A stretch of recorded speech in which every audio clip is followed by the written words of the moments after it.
Tom Taylor, a little context here.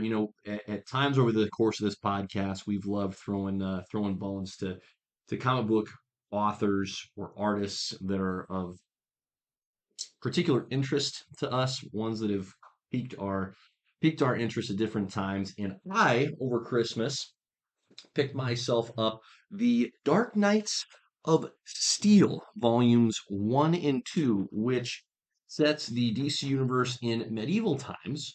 So that's a fun concept just in and of itself. But furthermore, it sets up Superman and Superman's parents as the ruling entities of this medieval world, and Bruce Wayne is the main man for the House of L, as it were. And so there's a real fun dynamic between Batman and Superman, per usual. Of course, Wonder Woman and Themyscira are in there and are a part of that. But it's just a really fun alternate universe take that puts the right amount of twist on these familiar characters. The art is fantastic throughout, and that always makes a big difference when the art is not distracting, but rather it adds to the story. There's plenty of twists that I wouldn't necessarily say you can't see coming, right? Some you can anticipate, but the biggest twists are genuinely surprising, which is really great. So I was pleased with our guy Tom Taylor here. And it just comes back to, hey, this is why alternate takes can be some of the most refreshing stuff to read, because the stakes are a little bit, to a certain extent, I would say, more high, because if you kill a character off, you haven't negatively impacted all that character's history from what came before and negated the opportunity for that character to be a part of what's going to come, because it's just a self-contained story and universe. And I think Tom takes takes advantage of that. Whether he should or shouldn't, who knows? But he kills those folks. So my guy, Tom Taylor, this is the first time I've gotten into any Tom Taylor, but Riles, you've read a little bit more I mean, the on the Tom Injustice. side. I've read the entire Injustice line. Yep. You got to give the guy credit. He understands the character, what people love about the character. I think with alternate takes, I think the challenging part is trying to find a balance of it's still true to the character, but you Yes. want to do something different with them. I Yes. think he rides that line well. Like you said, he knows how to kill a guy.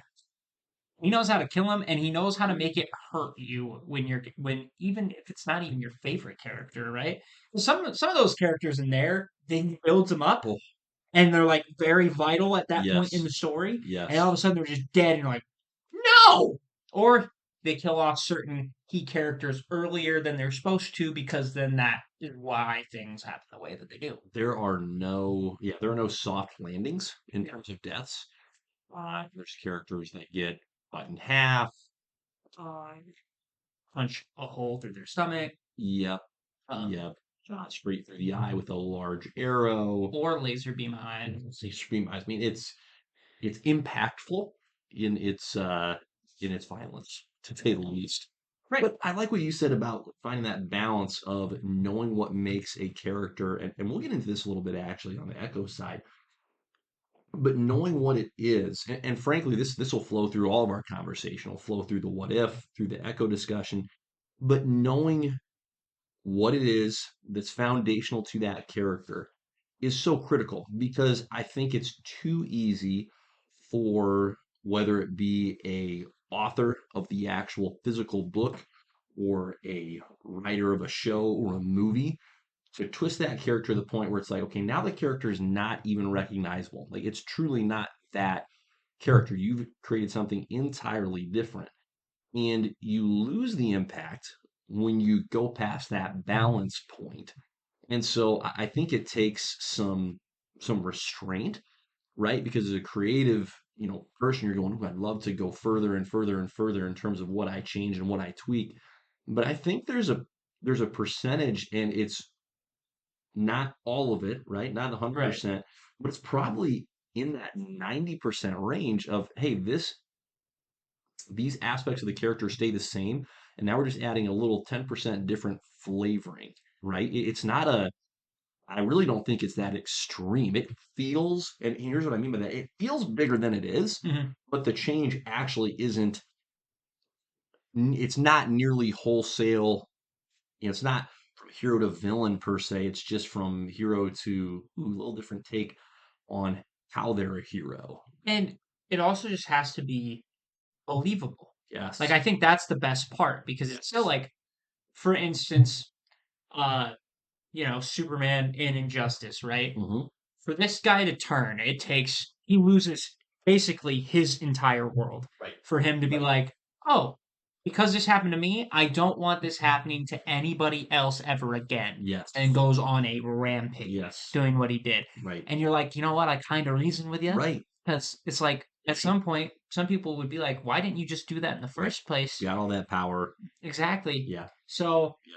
and it's not just like no reason this character is just totally different. Hmm. I think that's part of it as well. Hmm.